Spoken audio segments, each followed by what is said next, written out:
Good evening and welcome to the most special night of the year at Gorham Middle High School. This is our 125th graduating class and the 84th time that seniors have come down those stairs. So this is a very traditional graduation. Again, we will try to move it along as best we can.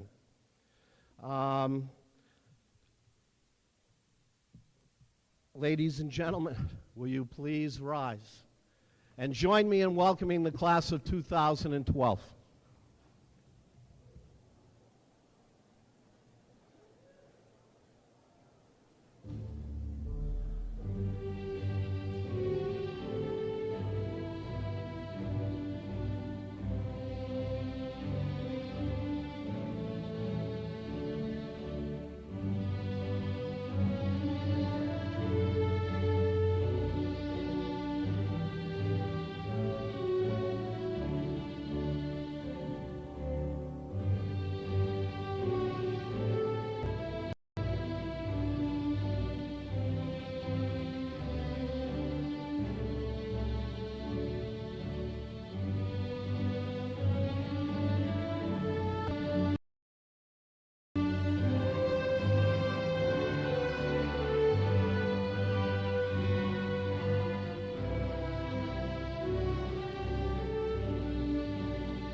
Will you please?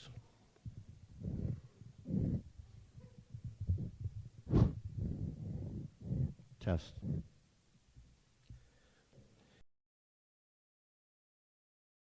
And welcome Haley Bowie, who is going to sing our national anthem.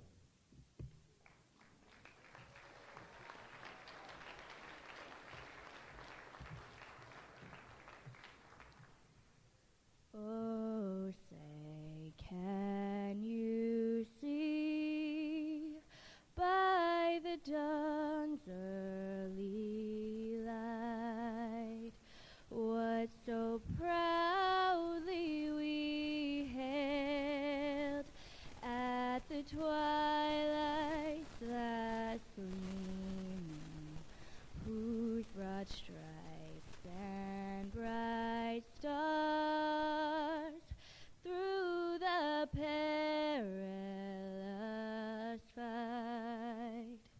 Oh, the ramparts we've watched were so gallantly streaming, and the rockets' red glare, the bombs bursting in air, gave proof through the night that our flag was still there.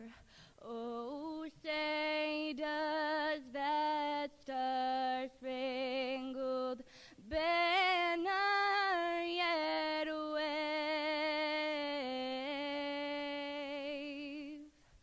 Oh, the land of the free and the home of the brave.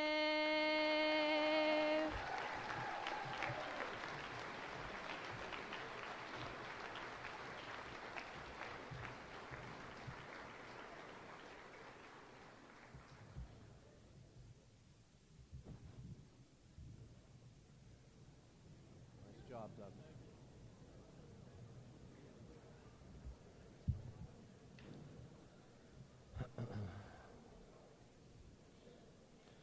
Former Gorham High School principal, teacher, and coach Ernest Herman established the salutatorian and valedictorian plaques given annually at our commencement exercises. He left his trademark of selfless commitment on nearly everyone with whom he worked. Students who graduated under his tenure have most likely become better people because of his influence. It's with pride that the tradition of excellence symbolized by these plaques continues this evening. Our recipients are, and we have two or co-salutatorians. First, Patrick Pike.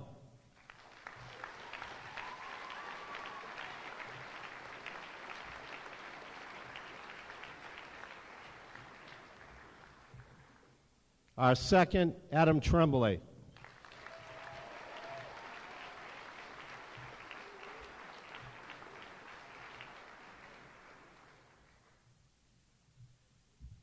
And last but certainly not least, our valedictorian, Kyle Forden.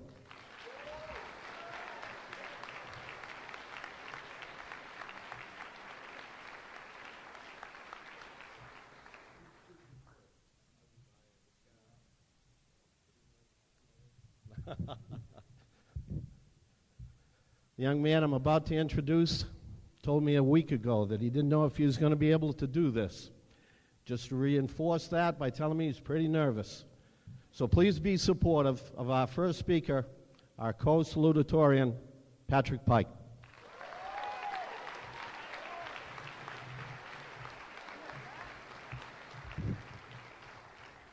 All right, so yeah, I'm pretty nervous, so please bear with me. So first off, I'd like to thank you all for coming tonight. This is a very special night for me and my class, but although the speech pertains to me, it may not pertain to each and every one of you. But I hope you can all take something out of this. But I know in a few years, not a few days, most of you won't remember this speech, what it's about, or who even gave it. But without further ado, I'd like to begin. You all probably looked at your programs by the title. For those of you that don't particularly know me, sweet deal is something I constantly say. Whether it's about something good or something bad, sweet deal is always the best answer. What this is really getting at is that over the years and in the future, we will not always be faced with the easiest decisions. We'll be put in difficult situations, and it's a fact that we will struggle with something. However, sweet deal is just something to sound positive. Looking for positives throughout school is one way I got through it. Failure is something we don't usually look at as a positive. Failure is something that can be beneficial if you let it be. Playing varsity sports for the last 4 years, I've never won a state championship. We as a team never reached that goal. That is a failure. That doesn't mean that we just gave up. We would come back the following season and work even harder and strive toward that goal once again. As I'm always told, it's better to be lucky than good.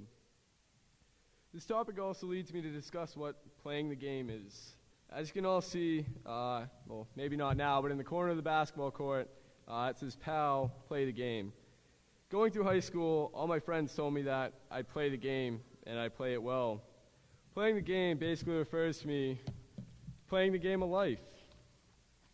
I do what I have to do to get by in one class, but play a whole different game with another teacher to get by in the other class. To reply to that accusation, and not that I take it negatively at all, I'd like to say that regardless of what you may think, I have worked as hard as possible in each class. If that's called playing the game, then I guess I do deserve that title. High school is a stepping stone meant to teach us to succeed beyond our current lives. Whatever way we have discovered to succeed is our personal way. Not everyone is a visual learner. Being on the stage proves that we have all found our own way of succeeding, whatever way that may have been. If I play the game, does it really matter? This brings me to another point.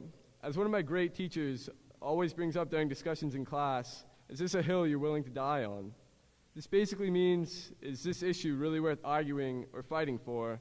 Meaning, just saying sweet deal and walking away may not always be the best idea. As we continue to move forward in life, we're going to be faced with decisions that will contradict one another. Is fighting for my morals worth losing my job? Or is my job more important than my morals at this current time? There is never a right answer to that question. We have already made some big decisions in our lives, like where we want to go to school or if we want to go straight to employment. The list goes on and on. However, up until this point, we have, for the most part, had our parents and guardians to fall back on for support. We could have our parents fight our battles for us, but that's about to end. There'll be no more everyone makes a team and everyone's going to play just because of small-town politics. We will now be taking a stroll into the real world. Our decisions are going to reflect what we have been taught over the years. This speech probably seems like it's going 1,000 different places, but I would like to defend myself because while writing this speech, my mind was going in 1,000 different directions. High school has brought me through so many different endeavors that I couldn't pick one area to stay on. I even had the hardest time picking out a title because I wasn't sure if I wanted to talk about academics, sports, or lessons high school taught me. So I tried to accumulate them all together. I guess what I'm really trying to say is that high school will have a lasting impact on my life. I have learned so many things related to school and life in general. I have developed relationships I won't soon forget. But we finally did it, class of 2012. Congrats to you all. So I'd like to leave you with a final sweet deal before I become an alumni at GHS. Thank you.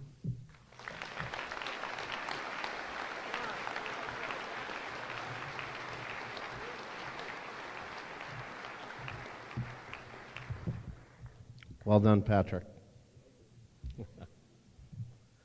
Our next speaker is Adam Tremblay, our co-salutatorian.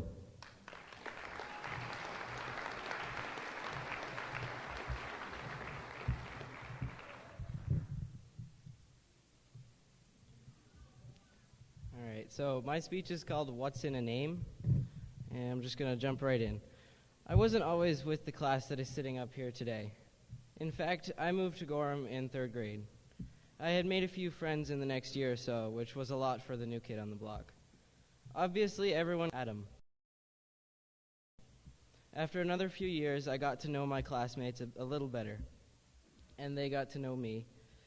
The nicknames started to pop up as well.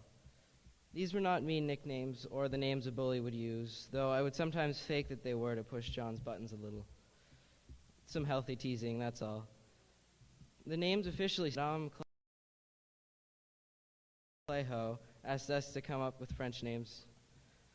I have grown up doing everything with my family, and most of my family has a Canadian background, so the names are usually French, as you can tell by my last name, Tremblay. I am my father's son, so naturally I chose his name, Jean. Over the years, this has morphed into many names that I respond to, Jean Baum being the most specific. Phase 1 of the metamorphosis was my real name, Adam Tremblay. Phase 2, Jean Tremblay. Phase 3, Adam Baum. And Phase 4, the final phase, Jean Baum. 2 years passed, and I got my second most significant nickname, Steve. It was the end of 8th grade year, and I don't know what was going through her head, but Charlotte apparently thinks I look like a Steve. I told everyone that only Charlotte was allowed to call me Steve, but to tell you the truth, I really didn't care who used it. My third and final important nickname is Carbon Footy. Sorry, John's the only one that can really say that right. Before you ask, I'll tell you the story behind it. We were in an American literature class when Mrs. Thompson asked us what our subject for a paper about the world was going to be on. I chose to research the carbon footprint, specifically the carbon footprint that everybody leaves on the world. This was said in the middle of John's antics, so he was already hyped up and crazy. He decided to change carbon footprint into carbon footy. He never told me why or how he thought of this, but somehow he did. There were many other nicknames and names that were given to me over time, such as the 5 or 6 that I've built up over my 4 years of employment at Storyland, but those 3 stuck the most. The word name means nothing more than a word or combination of words by which a person, place, thing, or object of thought is called or known. Basically, this means a person's name is just a word that is used to differentiate them from other people. Most people think that names are important, which I do agree with, because names are special. They're just about the only thing that is truly ours. But are they actually ours? Out of almost 7 trillion people on Earth, there isn't one person other than myself that has the name Adam Tremblay. Even if there wasn't, there are many people with the name Tremblay, and even more with the name Adam. Sorry to say this, but my real name isn't that special. In fact, most of ours aren't. That is why I love all these other nicknames. They're special, at least to all of the people that know me by these names. They are unique in the way that they came about. They are unique in the way that only I am known by all these names combined. George Bernard Shaw once said, "Life isn't about finding yourself. Life is about creating yourself." I have no idea who George Bernard Shaw is, but I agree with what he has to say. What I love most about this statement is that when we create ourselves, other people see it. I have been seen creating myself, and now I am known through it by the names I have cultivated. The only exception is Steve. This one's my favorite for reasons that I won't go into. I don't know how this name wormed its way into my life, but all I can say is that it seemed like fate. Today you are you, and that is truer than true. There is no one alive who is youer than you. Dr. Seuss said these words. There is no one on earth who is more you than you. Create yourself, and you will see that life is great. You may have already created most of yourself, but there is still a lot to come. I wish to say one last thing to my class. In the words of the great Bilbo Baggins, I don't know half of you half as well as I should like, and I like less than half of you half as well as you deserve. This is the end. Goodbye. I wish I would have spent more time with you, but the time that I spent was some of the best in my short life so far. Thank you, class of 2012.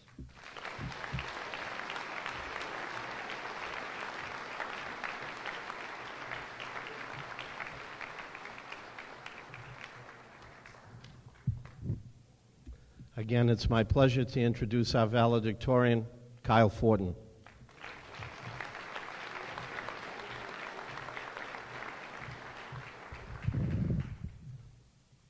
Thank you all for coming out tonight, and I'll try to keep it short because I know it's hot in here. Sorry about that. To begin, I would like to say what an honor it is to be standing here representing my friends and my classmates, the the class of 2012. I would also like to take the time to thank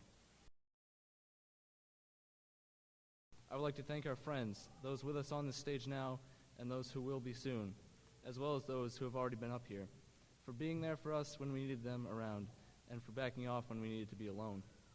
I would like to thank our families, our parents, siblings, aunts, uncles, and grandparents for always putting up with us, although I know it's not always easy, and for pushing us constantly to achieve bigger and better things, and for believing in us unconditionally, through thick and through thin.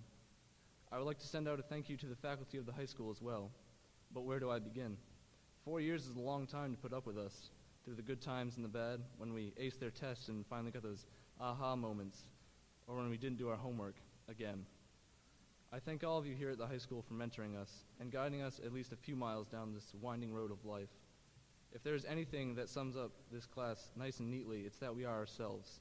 We don't wear masks, we own our actions, and we won't change ourselves to please the masses. As my father would say, it is what it is. And as Lady Gaga would say, we are who we are. And that just about sums us up. If I have learned one thing in life, whether learned in these halls or at home, it is that I have to be my own person. And I think that this class demonstrates this lesson perfectly. We are the captains and the first mates, the mechanics and the bellhops on our own lives. We steer our own courses in life and advise ourselves as we see fit. We provide for ourselves and fix ourselves when we break down. We do this because we are our own people, and that is all we want to be. Sure, I would like to become a mechanical engineer, a husband, a father maybe. Patrick may choose to venture into civil engineering, and Amanda into criminal psychology, but only because we ourselves have chosen to do these. We do not act because others wish we do so, but because we want to. And I would like to thank those mentioned previously in the speech for not forcing anything on us, for allowing us to be ourselves. Sure, there were those times when they had to step in and make forceful suggestions, because, like in my case, skipping a semester's worth of homework in Level 1 biology was just plain ludicrous. Sorry, Mrs. Wade. Or when our parents use those ever-fateful arguments, because I'm your mother, or because I said so. But for the most part, they let us teach ourselves and learn from our own mistakes, like when I never took notes in any of my classes, or when Adam and I pulled an all-nighter working on that huge physics project the night before it was due. They let us be ourselves, and because of this, I feel that I am speaking you today as my own man, and that the rest of this class sits before you today as unique individuals, and that is truly a spectacular feeling. If there is one thing I could wish for everyone behind me on the stage, it is that they get the opportunity to live the rest of their lives the way they want to. It's true what they say, the choices you make in life will define you. And if the choices you make in life define you, it is all the more important that the choices you make be your own. If you live life always doing what others want, they may as well live your life for you. Sure, you can take advice from those who have been there and done that, but don't let that advice rule you. It is, after all, advice and not law. It holds its own place in time, but just remember that the final decision comes down to you, because you are the majority shareholder in your life. The one thing that must be remembered through all of this is that your decisions will have consequences. That is not to say that these consequences should stand in your way. They just need to be factored into decisions made. For example, I built a Jeep for my first car. Why? Because I wanted one. I knew that I would get terrible gas mileage, although I can't say I expected a measly 8 miles to the gallon.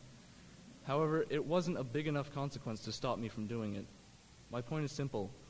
Consequences can weigh into your decisions, but don't let some of the cons in life shade out the pros. And also, don't be afraid of the aftermath when it does arrive. If you believe in your choices, then you shouldn't fear the outcomes. By now, you have probably figured out that the one thing you should take away from this speech is that life is what you make of it. One day, I would like to look back and see not that I pleased all those I could, or even that I made the right decisions in life. I would simply like to see that decisions I made were mine, and mine alone. I wish this on all those behind me and all those who will follow in our footsteps. I would like to end with a quote, one I think Mr. Hamill could appreciate as it comes from the, at least in my opinion, great band Audioslave. It goes like this: "You may win or lose, but to be yourself is all that you can do." This quote speaks to me because, as it says, there may be times in life when you are down and times when you ride high. But through all of these times, the only thing you can really do is to keep true to number one. So be yourself. Thank you.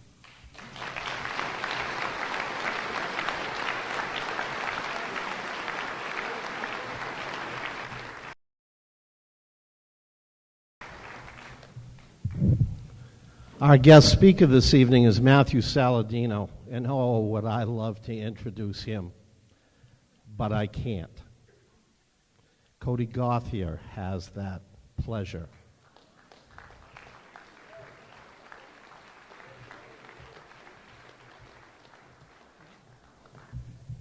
I'm going to have fun doing this. You're probably wondering why I've received the prestigious honor of introducing tonight's speaker. I asked myself the same question, and the answer quickly came to me. I'm his twin. He's a good guy.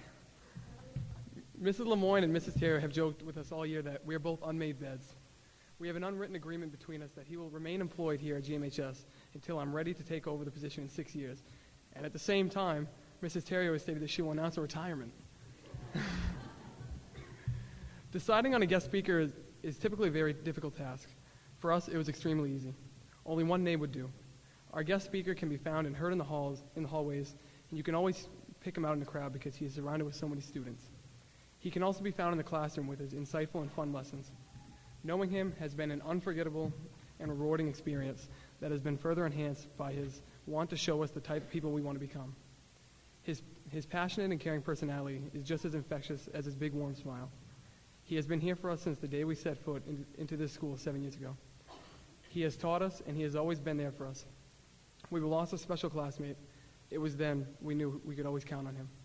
He led us through all the tough days and has remained by our side. He has been our friend, our advisor, our mentor, and a very loved member of our class. So on behalf of the class of 2012, I ask that you join me in welcoming tonight's guest speaker, Matthew Saladino.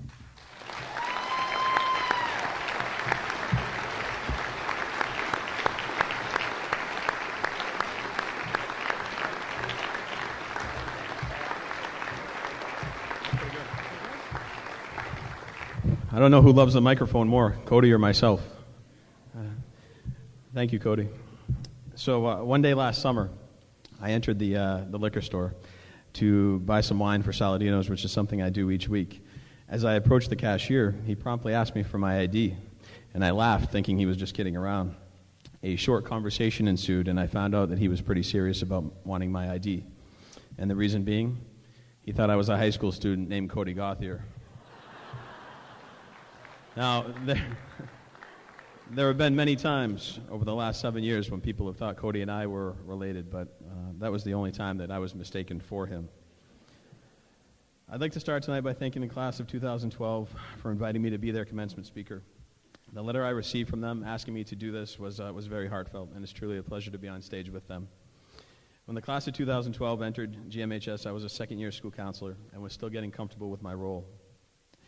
In my guidance class early on in the school year, a few members of this class approached me after I had introduced a unit on labels and stereotypes. They looked at me and said something I've never forgotten. "Mr. Saladino, you don't want us. We're that class, you know." And I sat there and I said to myself, "That class?" And I paused for a moment, thinking about what they were trying to tell me. And after asking them what they meant by that comment, they went on talking about the labels that had been put on them and their class over the years. Things like being a troubled class, the class that never took anything seriously, the class that is just so carefree, and the class that is always wanting to have too much fun, were all phrases that they remembered. This was 7 years ago, and if I were to ask you tonight to characterize this class, I think similar labels would probably come up. There is no doubt that the class of 2012 have conformed to some of these labels over the past 7 years at GMHS. They have had their fair share of trying times both at school and at home. After thinking about this class for some time and really trying to figure them out, I believe it's because the majority of this class is what we would call right-brained. I definitely know some better than others, but after counting and looking through the class list, I believe 30 of the 44 members of this class are what we would call right-brained people. Right-brained people are thought of as more artistic, musical, intuitive, imaginative, impulsive, and philosophical.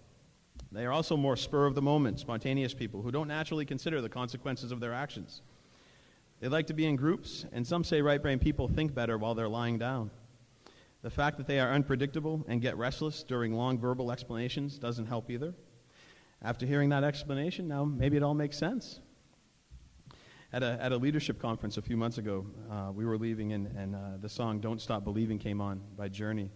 And Jalen looked at me and said, "Oh, I love this song. It reminds me of my class." And knowing I was going to be here tonight, I thought of how I could incorporate that into my speech. I went home and listened to the lyrics, and there are many interpretations about what this song is about, but really, how does it relate to this class? You have a small-town girl and a city boy who took the midnight train going anywhere. Then Journey speaks about people just living just to find emotion, everybody wanting a thrill, paying anything to roll the dice, and finally, don't stop believing, hold on to that feeling. The song is riddled with stanzas about spontaneity, impulsiveness, having fun, taking risks, and getting in touch with our own emotions. So I would agree with Jalen that this song relates very well to your class. After talking about being right-brained and discussing some of the characteristics of this class, are we going to sit here tonight and say that the class of 2012 was labeled correctly? Labels and stereotypes are put on people all the time, and unfortunately, if they are not dealt with those people who've had the labels put on them, begin to believe them. They act a certain way, they talk a certain way, they dress a certain way, all in an effort to conform to that label. This may or may not have happened to this class, but I would like the class of 2012 to leave here tonight with a different belief than what they had 7 years ago when they arrived here at GMHS. I am here tonight to tell them that they were exactly right. Partially. You are that class. You are that class, but not because you're supposedly troubled, unmotivated, carefree, and unwilling to conform. You are that class for other reasons, and here they are. You are that class who began your middle school career and in the blink of an eye lost one of your best friends. You are that class that stood on the altar at the Holy Family Church supporting your classmates as they gave their best friend's eulogy. The strength and courage that you all displayed that day will never be forgotten.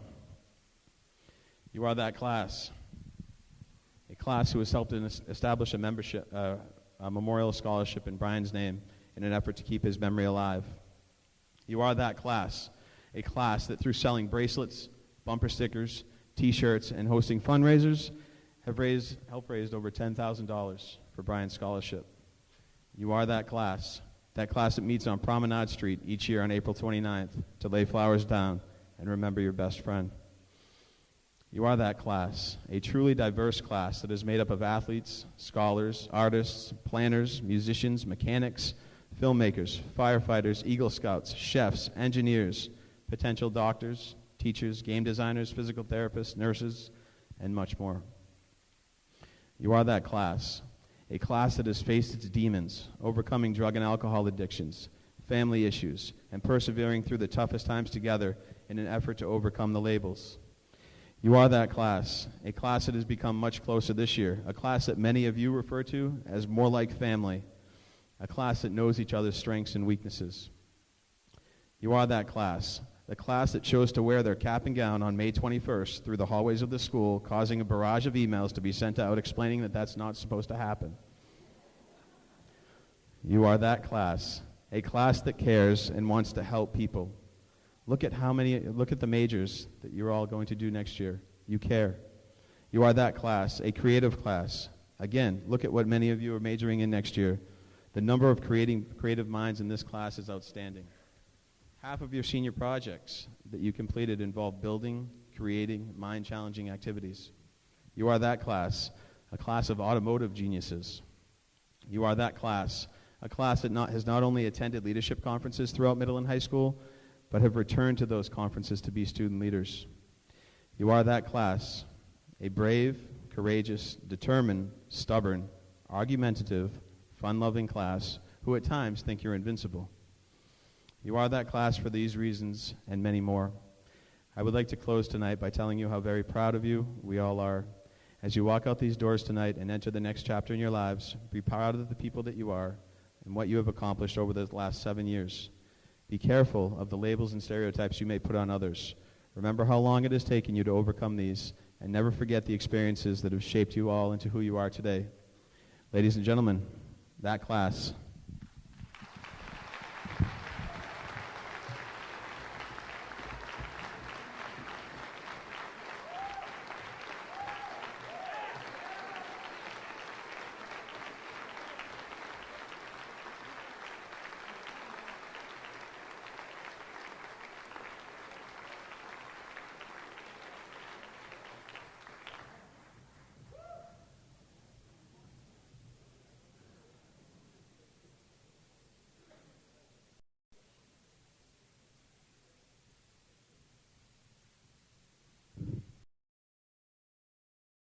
A tough one to follow, Matthew. Those of you who weren't here this afternoon, we announced to the crowd at Class Day that we'll be giving away a little over $70,000 today. That is because of the generosity of the people who will be coming up here today to tell you about their scholarship and deliver the good news to these kids behind me. We're going to try to get through these again as quickly as we can, but please be patient because there are a lot of scholarships this evening. I first have the pleasure of telling you about the Joe Small Arts Prize. Joe Small graduated from Gorham High School in 1975. He was a very involved member of the drama club while in school and realized his dream of performing on the stage. Because of his love of the arts, Joe established this arts prize in 1990 to acknowledge students who also have a passion for the arts and have displayed proven commitment and dedication to his or her artistic field throughout their high school career. This year's $1,000 prize is awarded to a senior who displays his passion and will no doubt continue performing throughout his lifetime. It is my pleasure to present this $1,000 scholarship to Keegan Pike.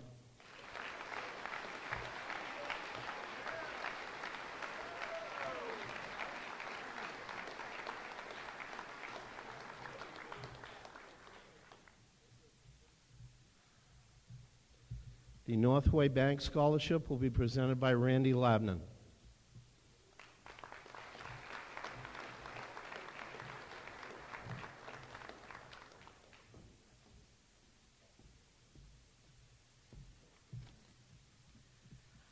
I'm pleased to be with you here tonight on behalf of Northway Bank to congratulate all of the seniors graduating from GHS and to thank the parents, school administrators, teachers, coaches, and counselors who've guided you to this important event in your lives.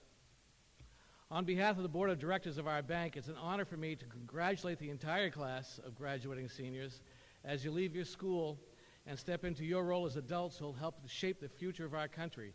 These are challenging times for all Americans, especially for the youth. We wish you moral strength, good fortune, and much success. The recipients of the Northway Bank Scholarship for Excellence were selected by the school administration using criteria that have been provided by Northway Bank. These criteria, which we believe are reflective of the values of our citizens, of our community, and our country, are academic excellence, personal character, and qualities of leadership. For 34 years, the scholarship program has been strongly supported by the board, management, and staff of the bank, who believe that the future of our nation ultimately will rest in the hands of our seniors, such as you guys back here, and be graduating from high schools around our nation. The Scholarship for Excellence will have been provided to 121 graduating seniors from 5 high schools in northern New Hampshire, and the total value of these scholarships has reached $606,000. The Scholarship for Excellence has a total over 4 years of $4,000, with the recipient receiving $1,000 in each of his or her college year as long as good academic standing is maintained. On behalf of the Board of Directors of our bank, it's an honor for me to present the 2012 Northway Bank Scholarship for Excellence to Adam Tremblay.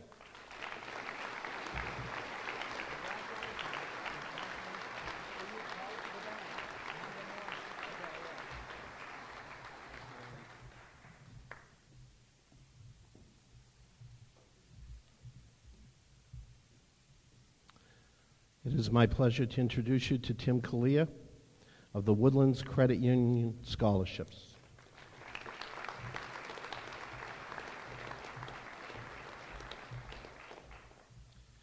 Thank you, Mr. Parent. It's my pleasure to be here tonight on behalf of Woodlands Credit Union to congratulate the entire class of 2012.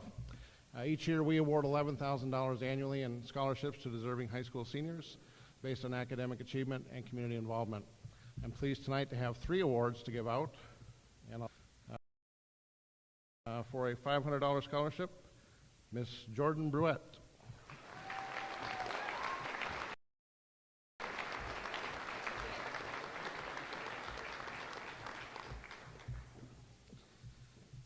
Second $500 goes to Miss Chelsea Levesque.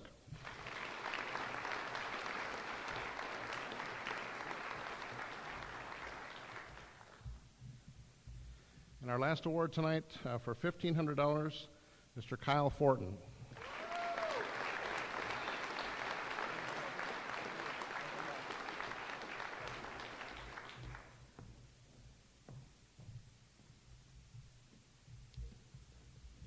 The Marian, Carsley, Hennessey scholarships will be presented by Sam Jensen.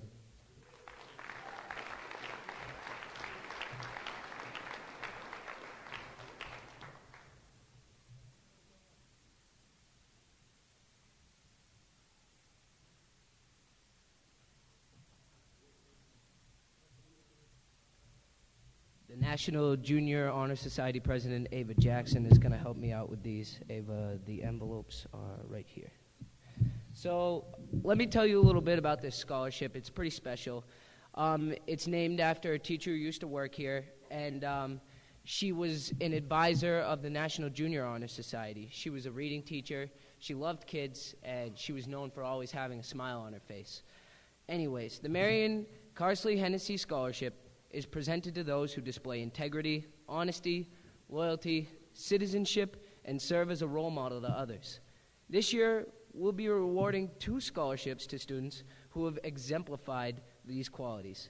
These students have also been members of the National Honor Society. First off, I'd like to call up my good friend, Jonathan Shabbat. He is the first recipient of this award.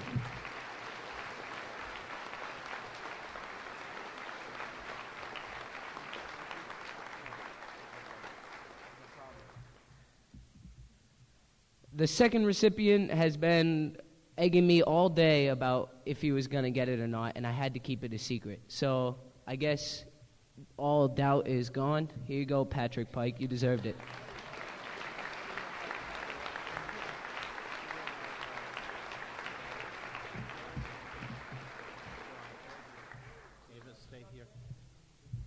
Sam was ably assisted by Ava Jackson.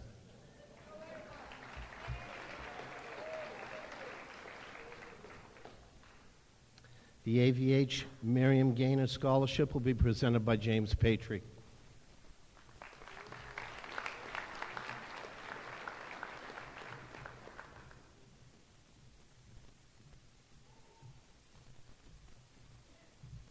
Thank you, Mr. Parent. Androscoggin Valley Hospital obviously held a special place in Miriam Gaynor's heart. When she passed away in 1984, she bequeathed part of her estate to the hospital, a gift that was valued at more than $1 million. Education was an important part of Miss Gaynor's life. Former resident of Berlin, Miriam Gaynor attended Mount St. Mary's Seminary in Hooksett and earned a Bachelor of Science degree from Boston University and a Master of Arts degree from Columbia University. During her lifetime, she continued to pursue advanced studies at Harvard University, San Jose State, and Stanford University. Because of her enthusiasm for education, the hospital board of directors decided that income earned on her bequest would be used to fund education in selected healthcare careers. The board felt that the scholarship program would be an appropriate way to honor Ms. Gaynor and assure the availability of selected healthcare professionals at AVH and in this community. It is my pleasure to announce that this year's recipient of the AVH Miriam Gaynor Scholarship in the amount of $3,000 is Keith Biageron.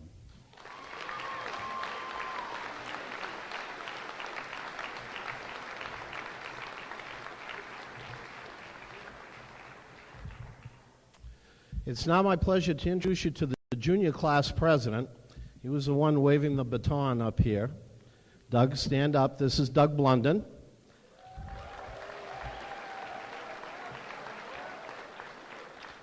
Doug is also helping this evening by escorting 2 people up here to the stage. It's time to go to work, Doug. It is my pleasure to introduce Jean Larry, who is going to be giving the GRS Alumni Association scholarships. Mrs. Larry.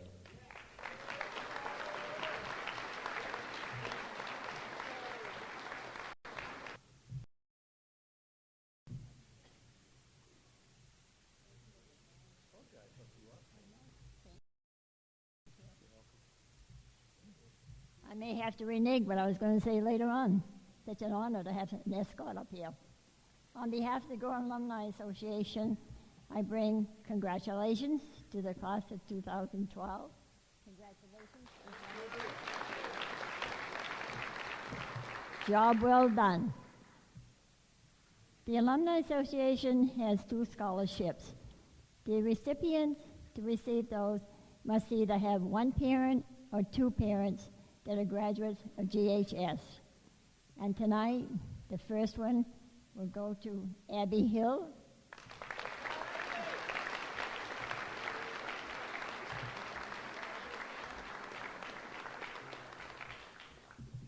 And my second one to Jacob St. Hilaire.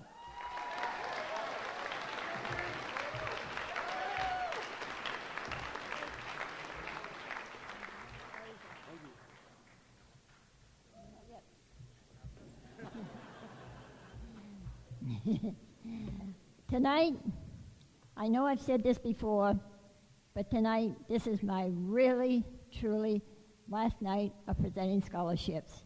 I already notified Mr. Parent. I still will be involved with the Alumni Association, but it's time that I moved on. I can already hear the phones out there ringing. Oh, thank God she's leaving. It's true, I am.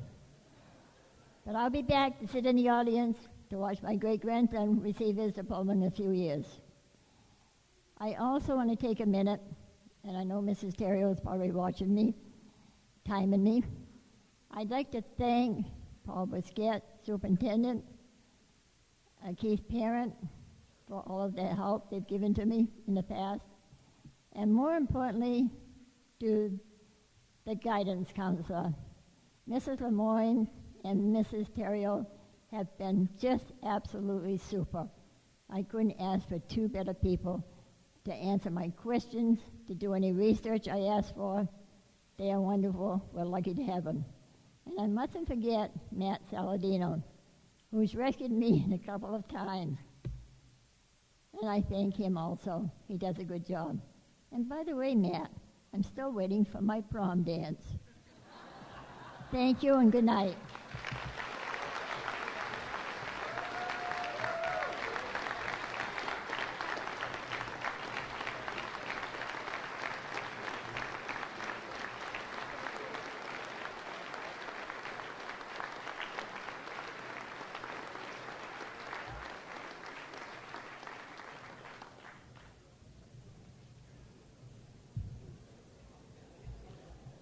Gene, this doesn't mean you're going to stop calling me, right? You're still going to call me, right? Okay. Paul LaFleur and Paul Partnope will present the Androscoggin Valley Fish and Game Scholarship.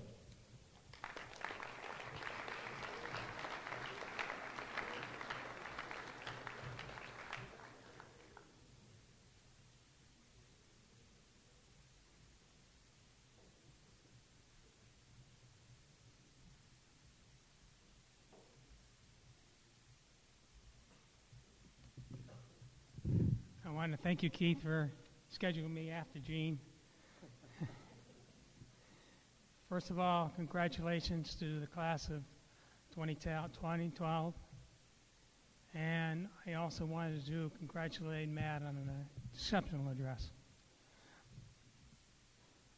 The Androscoggin Valley Fish and Game is a sportsman association that has been a part of the Berlin-Gorham community for over 90 years. The philosophy it operates under is summed up by its motto, which is a version of an ancient Native American proverb that states, "We did not inherit this place from our forefathers. We are merely borrowing it from our children." It is therefore logical for the association to help one of those children as he or she pursues a course of study in wildlife conservation that includes professions such as game warden, forester, wildlife biologist, and park management that will help advance that philosophy. Therefore, 2012 Androscoggin Valley Fish and Game Association's $500 student, Michael Turgeon.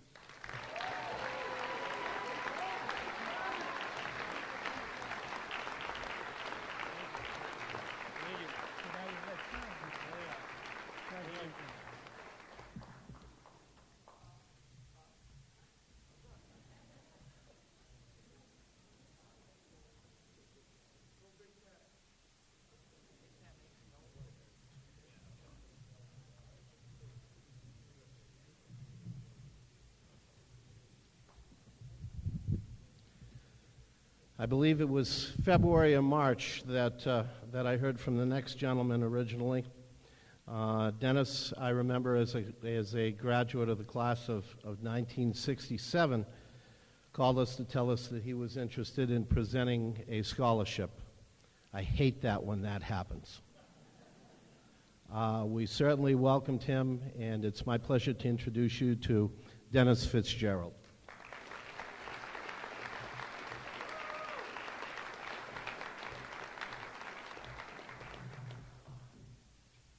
Thank you.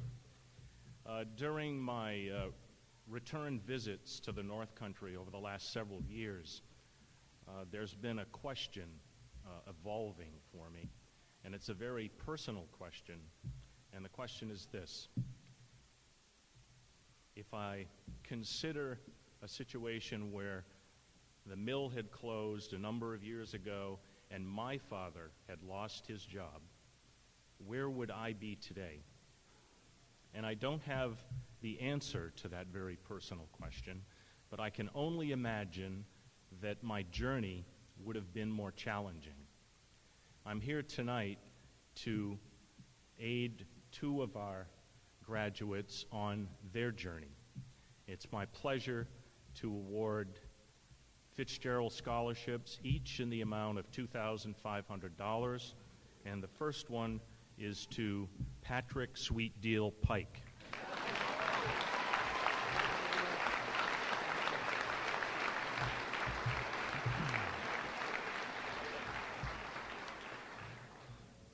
As part of the scholarship process, there was a letter writing component of it where each of the candidates wrote a letter, and the letter that this next individual wrote, it made me cry.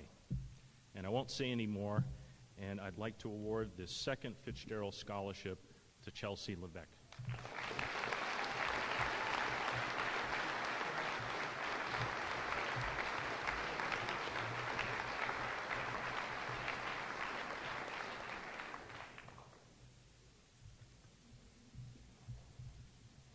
The Paul A. LaCroix Memorial Scholarship will be presented by Justin LaCroix.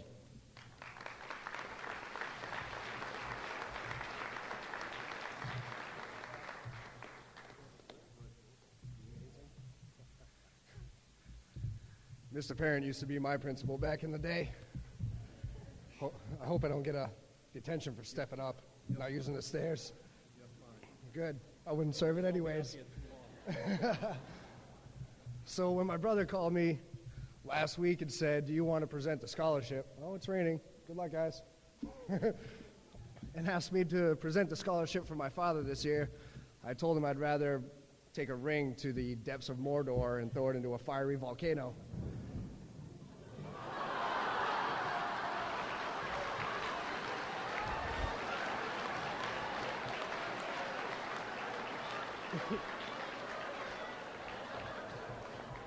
That's my father right there.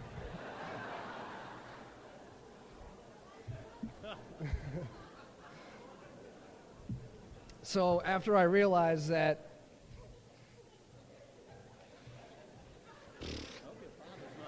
I think my father is mad at me, Mr. Parent. I think I'll serve that detention after all. After I realized that there's no place like home, because I've been away for a number of years, home is really the Berlin-Gorham area for me. Being up on Cascade Hill and eating some Mary's Pizza on now Thursday nights because it's on sale.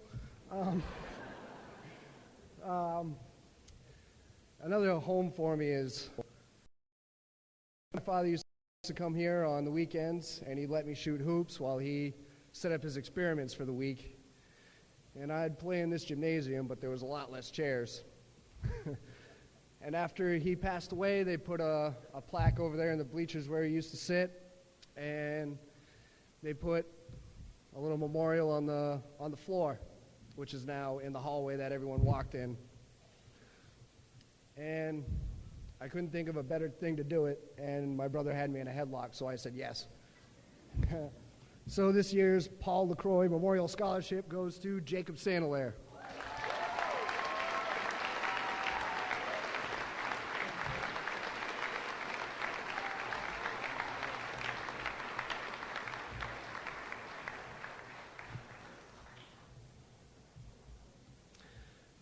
The Plum Creek Community Scholarships will be presented by Dale Covey.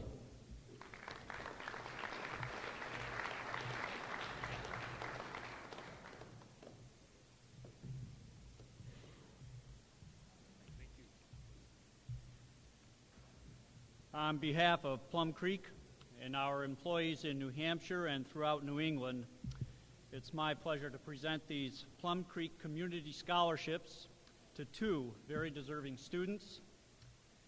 Plum Creek Scholarships recognize students who have excelled in the areas of academics, community activities, and overall achievement through high school. This year, I'm pleased to present these two scholarships, each for $1,000, to Chelsea Levesque and Kyle Forden.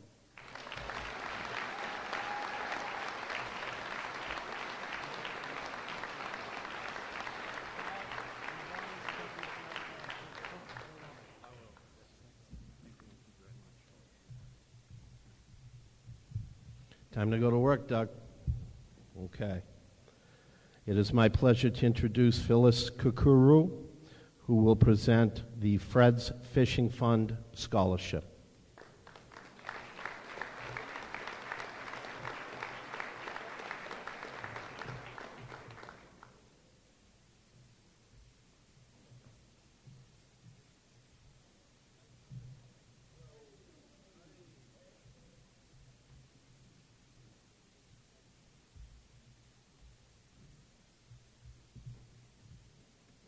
Fred's Fishing Fund Scholarship is given in loving memory of my late husband, Fred Otto, of Randolph, New Hampshire, and Littleton, Massachusetts. Fred learned to fish at an early age and continued to learn throughout his life. He never expected to catch fish. He knew it was fishing. He knew it was fishing, not catching. He just loved being outdoors and the challenge of the perfect cast. Now, listen up, graduates. This is my lecture. Fred wasn't only a fisherman. His dedication to hard work carried him through his daily life, where he rose to every challenge he ever faced. Whether at home or at work, he completed every task he ever set out to do as perfectly as possible. He always worked hard and never lost sight of his goals. That's the end of my lecture. This year's winning essay was described by one member of the selection committee as, quote, the best essay, heartfelt, has similarities to Fred's story, and clearly loves fishing, unquote. The writer of that essay, even though he thinks it's Durand Pond, and it's really Durand Lake, is Cody Gauthier, who wins this year's $3,000 scholarship.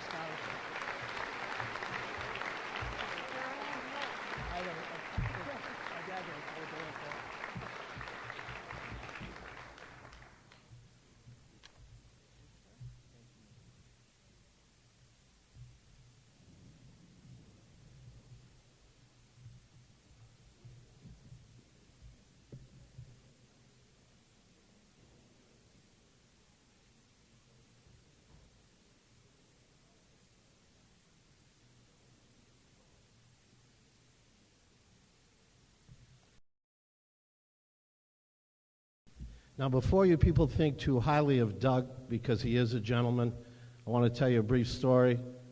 Doug's mother was having a great time at the prom this year, and Doug told her to go home because she was having too much fun. Am I lying? No. The Gorham Police Department Scholarship will be presented by Mark Santos. You got two of them, huh?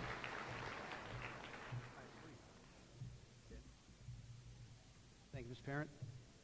Good evening, everyone. On behalf of the Gorham Police Association, I'd like to say congratulations to the class of 2012.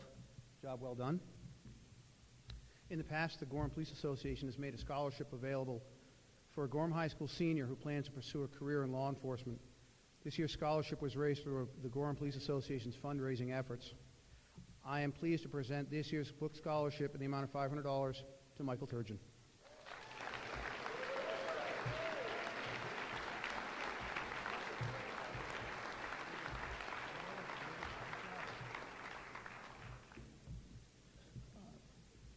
The Berlin Police Call to Duty Memorial Scholarship is presented on behalf of the Chief Peter Morency and the Berlin Police Department to a student or students who demonstrate an interest in pursuing a career in the field of law enforcement. This year there are 2 recipients for the Call of Duty Memorial Scholarship in the amount of $500 each. Those students are Jordan Briette and Michael Turgeon.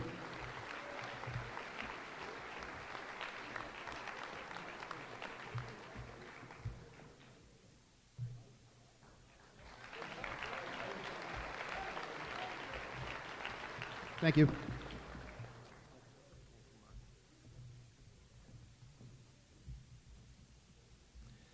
Pam Eichler will now give the White Mountain Rotary Scholarship.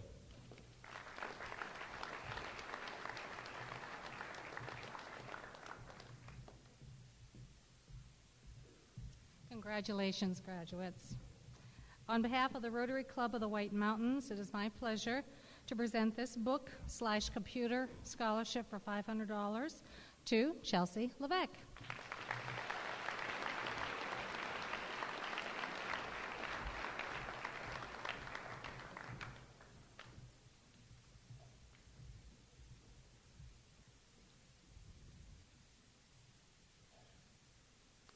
Dana, I have you and Logan. Is it just you? Okay. The Lucy Edwards Memorial Scholarship will be presented by Dana and Logan Horn.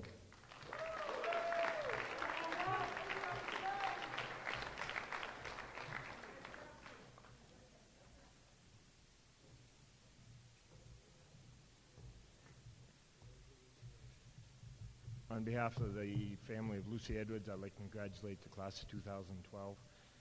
When we lost Lucy, the family decided as a group that this would be a good way for her to be remembered. She was an amazing woman, raised 6 girls on her own, 5 of who are in this room here tonight, I'm glad to say. This is a self-funded scholarship. The only money coming into it is birthdays and holidays and whatnot, where we would have bought Lucy a present. The money comes into this scholarship instead. When they tried to set up some sort of a criteria, the only thing that they all agreed on was it had to be a basketball player. Basketball was a sport that Lucy, she played it herself. She watched her children play it, many of them right here in this gym, and even saw some of her grandchildren play it. So the only criteria is just a well-rounded student who played basketball. On behalf of the family of Lucy Edwards, I'd like to present the 2012 Lucy Edwards Memorial Scholarship to her grandson, Jacob St. Hilaire.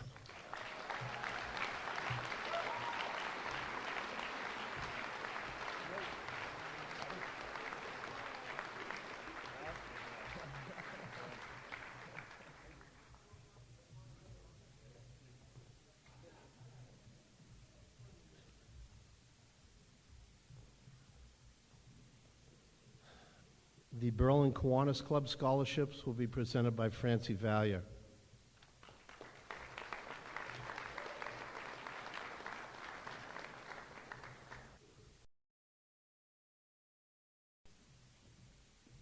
Congratulations, class of 2012.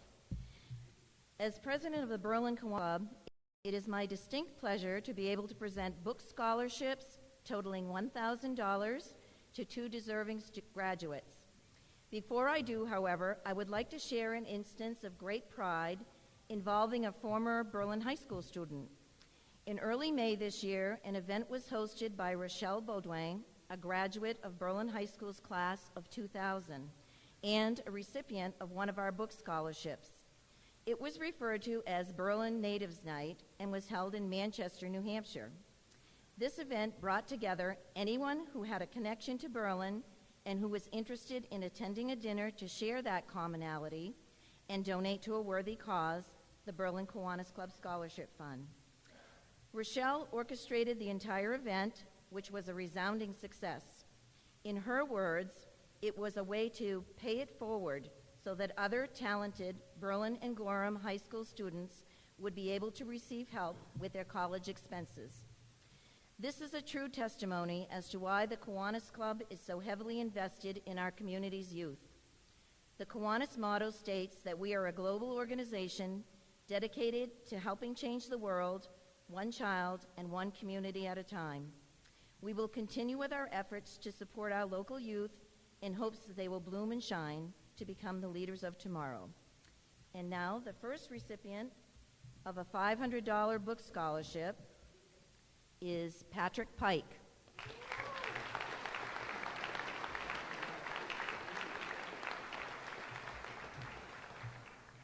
The second recipient of a $500 book scholarship is Kyle Forden.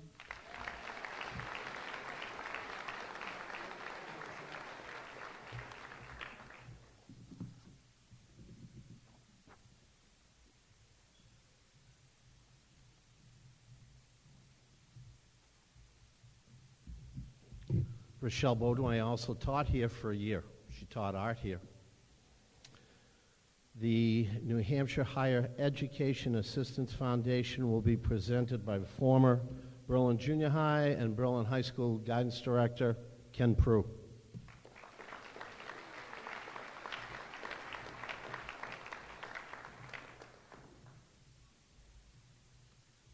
On behalf of the New Hampshire Higher Education Assistance Foundation Center for College Planning, I wish to congratulate all the graduates of Gorham High School class of 2012. Now, the reason I'm up here is to present a couple of awards to a senior who has used our IamCollegeBound.org website. Would Keegan Fike please join me up here?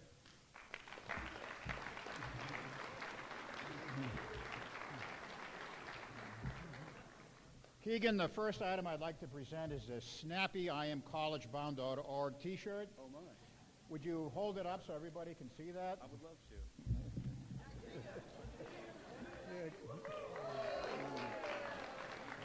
Now, the second item, while not as classy, is something we hope that you can use while you're at college. It's a $1,500 College Incentive Award. And congratulations. Would you also like to display?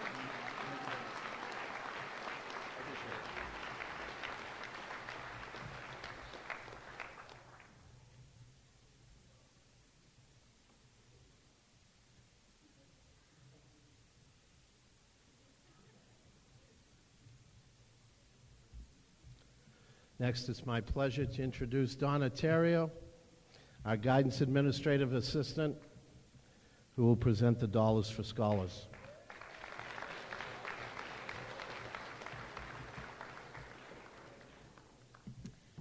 I would like to thank all of you, the friends and families of our graduates, for the wonderful support that you have given.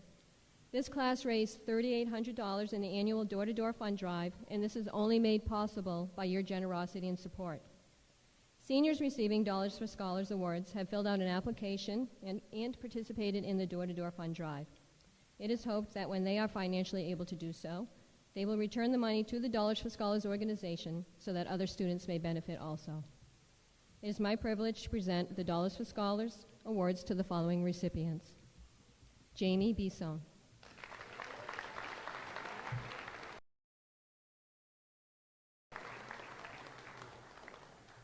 Jonathan Shabbat.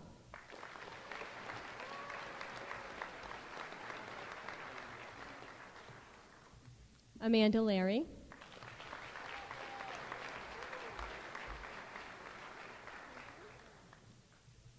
Andrew Lemieux.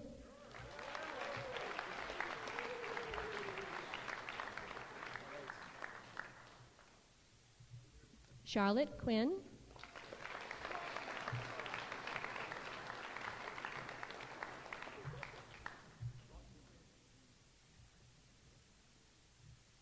Heritarian,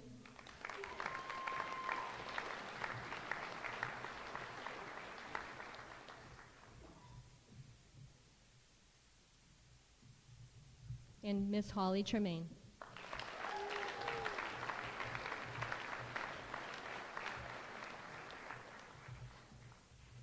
Thank you.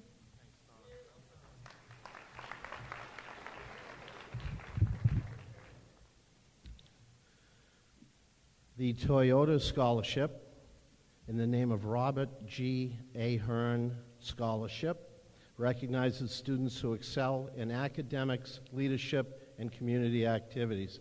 This is a $3,500 scholarship and is being awarded to Keith Belageron.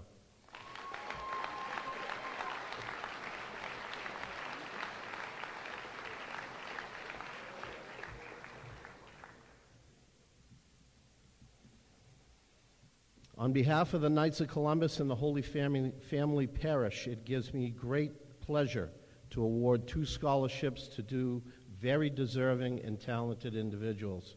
Brandon O'Brien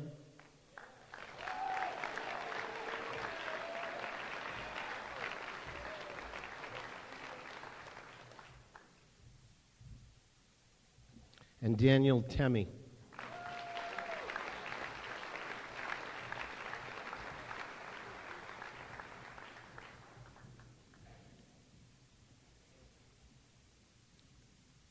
A representative from the Berlin City Auto Group could not be here tonight to present this book scholarship. On their behalf, I'm pleased to present this scholarship to Holly Tremaine.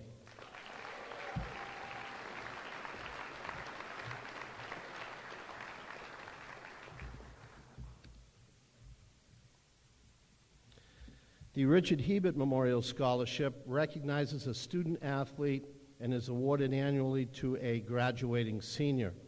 It is my pleasure to award this year's scholarship to Danica Gorham.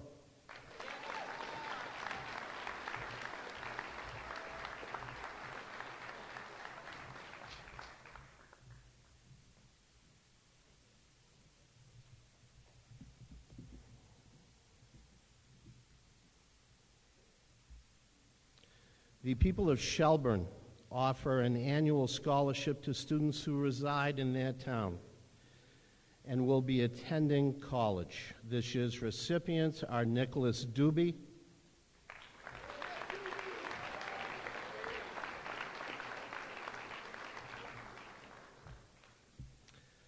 and Stephen Kruski.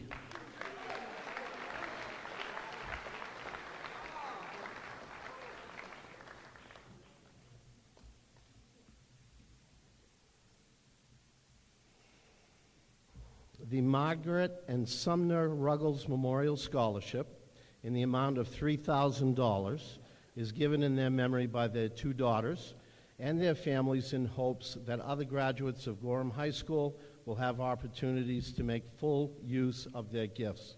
This year's recipient, Jalen Parent Ongle.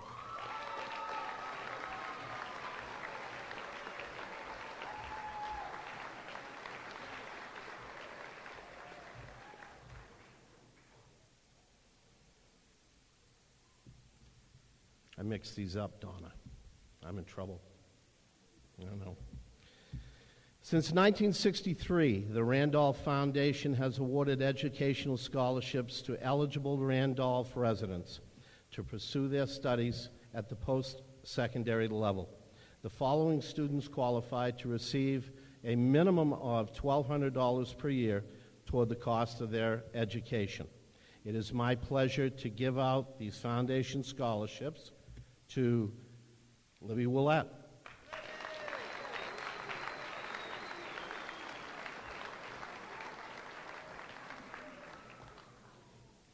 to Dan Temme,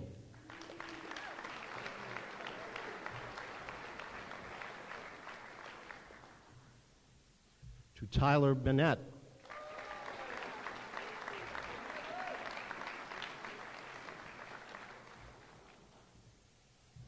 and to Rachel Kennison.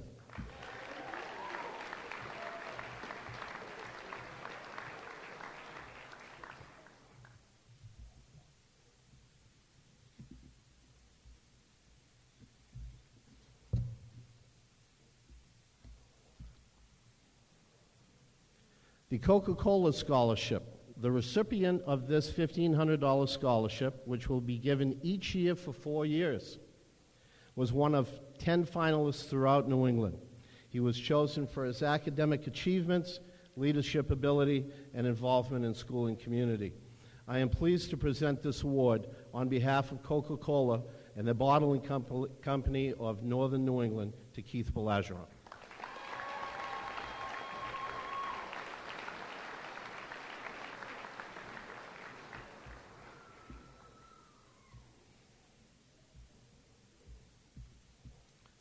The Paul T. Dougherty Memorial Scholarship was established to provide financial assistance to a graduating senior who will be pursuing a college education in one of the following areas: fine arts, physical education, wildlife law enforcement, or forestry or park administration. This year we have to recognize 2 students who have demonstrated their passion for their chosen careers. First, Libby Willett.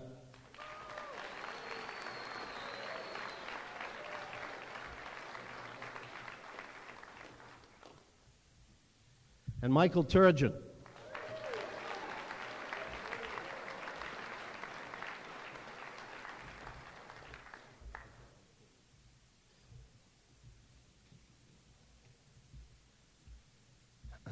The Delta Kappa Gamma Society Scholarship.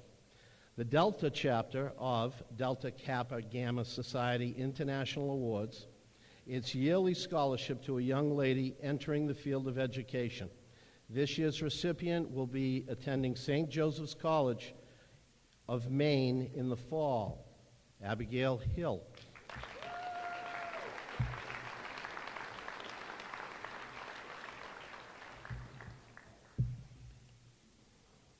Ryan Mayers will now present the Megan Santee Memorial Scholarship.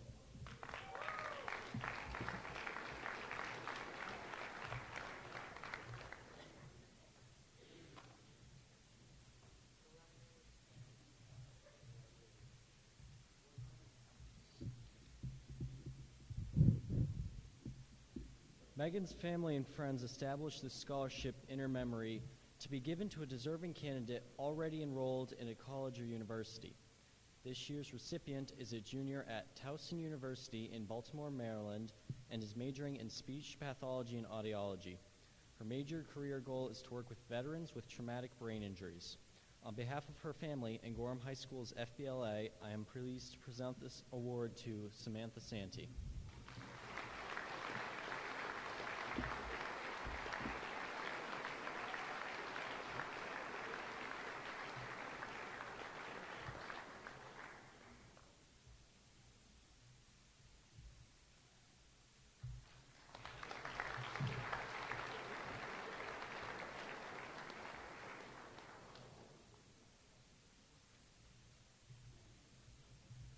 A brief explanation. The Santee Scholarship is always presented to college sophomores, so you will have one of these folks up here next year receiving the Santee Award, we hope.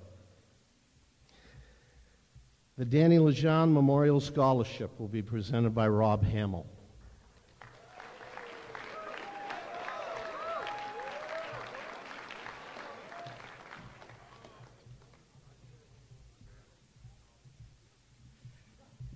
It is an honor for me to present the Danny Lejeune Scholarship. This scholarship is offered each year in Danny's memory to the Gorham High School senior who best exhibits the same qualities as Danny: honesty, integrity, morals, kindness, and compassion. It's a scholarship about being a whole person, about a person to leave, to move on, and leave behind a footprint, a kind, respectful, and lasting one, just like Danny. I am very pleased and proud that this year's scholarship is awarded to Jonathan Shabbat.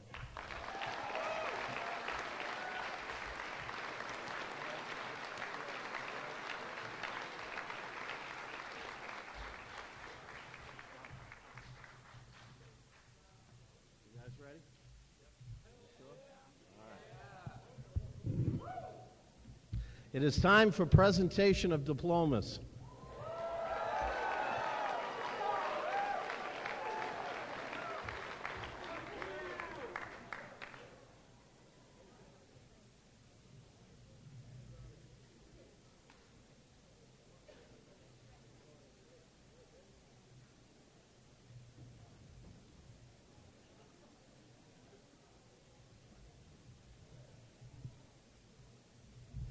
At this time, I would ask our two school board members, Sue Demers and Ann Hill, to join me up on the stage as they will be distributing the diplomas.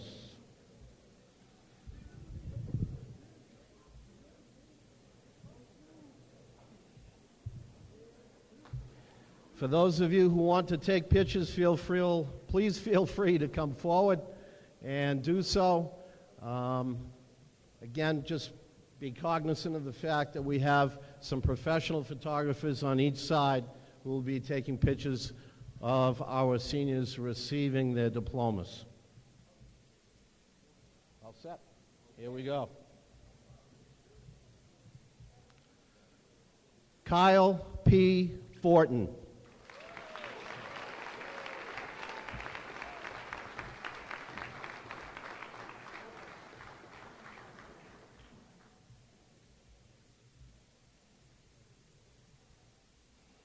Patrick James Pike. I'm going to get two in a row. Yep. And then next. And then we alternate. Should be Adam Tremblay. Okay? Adam J. Tremblay.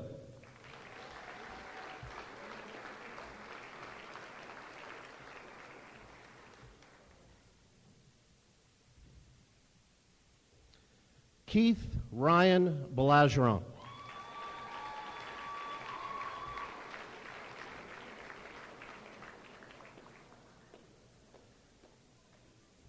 Jonathan D. Shabbat.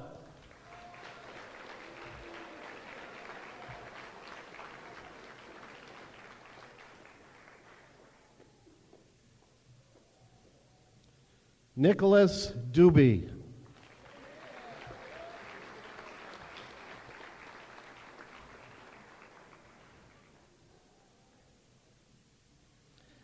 Abigail Lynn Hill.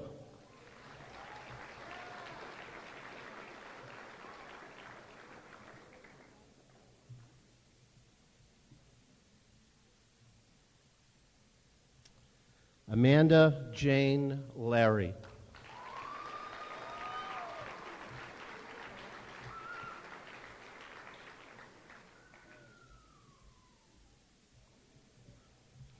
Chelsea Lynn Levesque.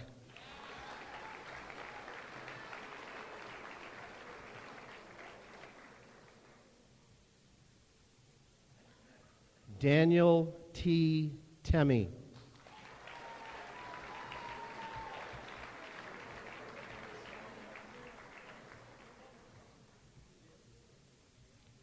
Holly Ann Tremaine.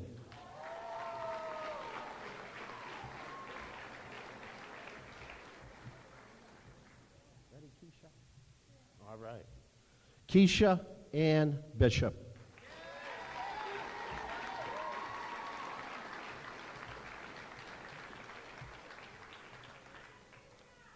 Rachel Miller Kennison.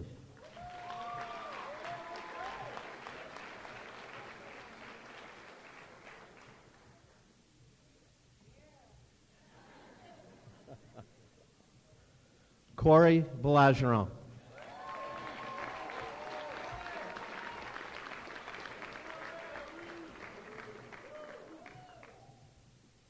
Brett Belanger.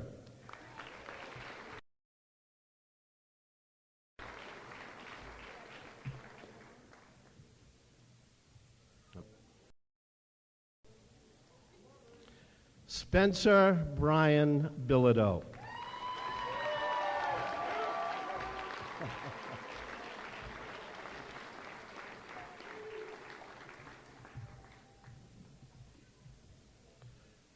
Tyler Bennett.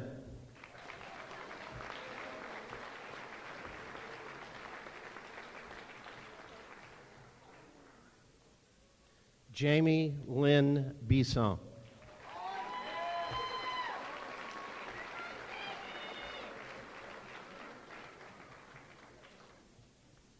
Mariah Elizabeth Bola.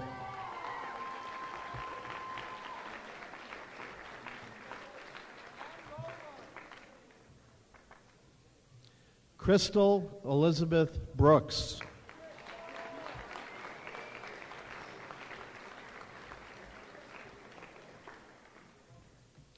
Jordan Lee Briette.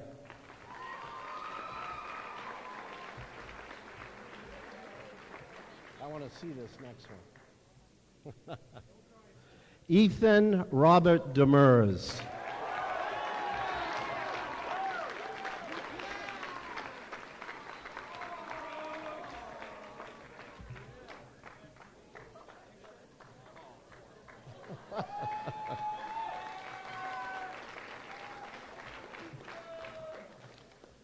Blake A. Donato.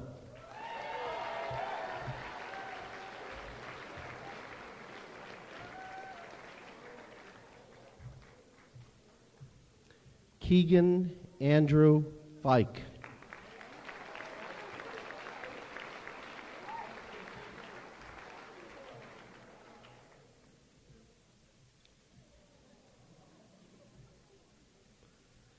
Cody P. Gauthier.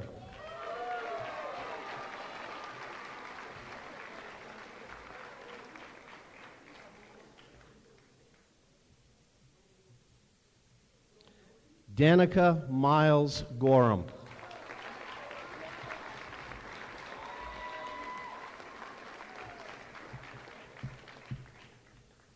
Jeffrey L. Grantham.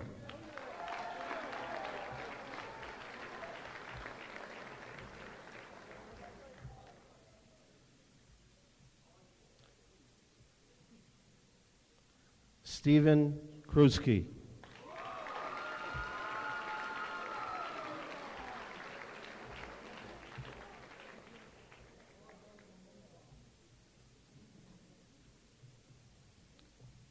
Andrew Lemieux.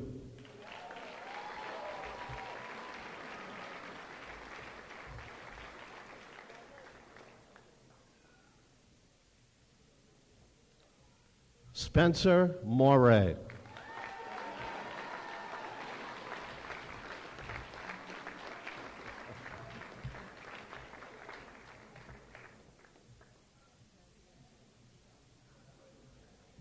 Dalton James Mosier.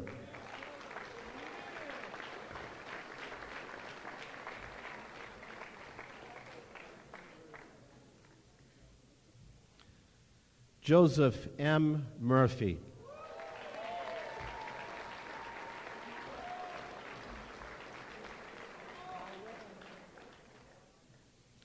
Jesse Nickerson.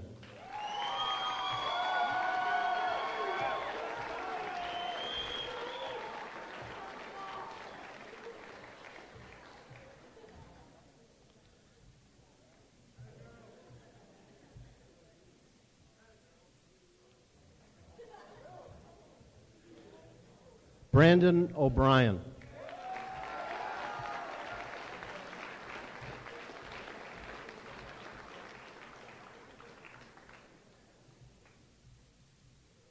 Libby Catherine Willette.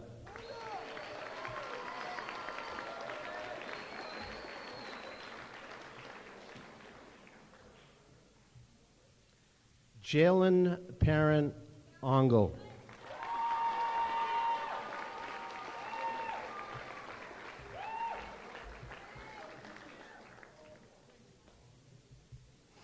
Charlotte Quinn.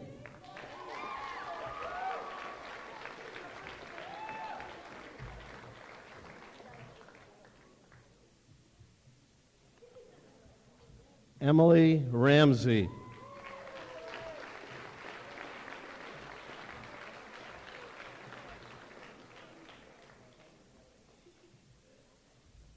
Jacob M. Saint Hilaire.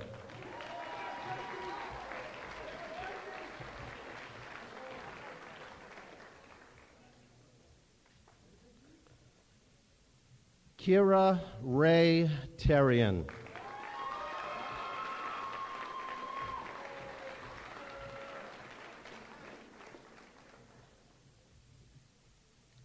Michael Paul Turgeon.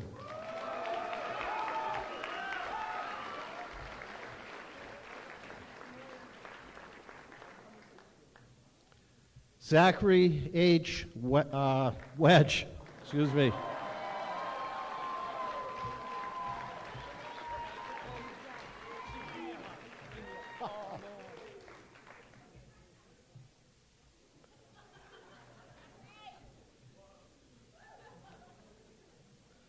Christopher C. Foote.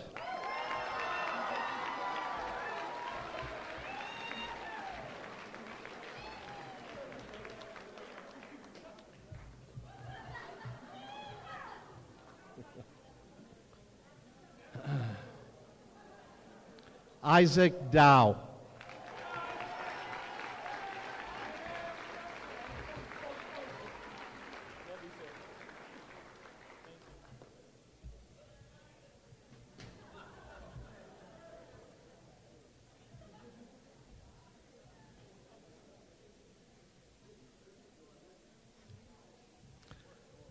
Ladies and gentlemen of the class of 2012,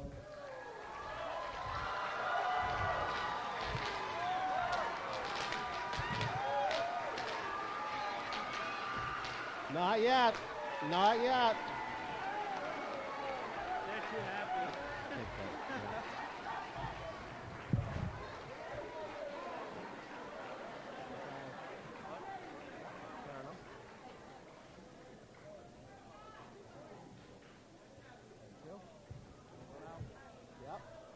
Hey, Doug, you stay here, you got to turn the tassel. Right? By the power vested in me by the state of New Hampshire and the GRS Cooperative School Board, I pronounce you graduates of Gorham High School, ladies and gentlemen, our newest alumni.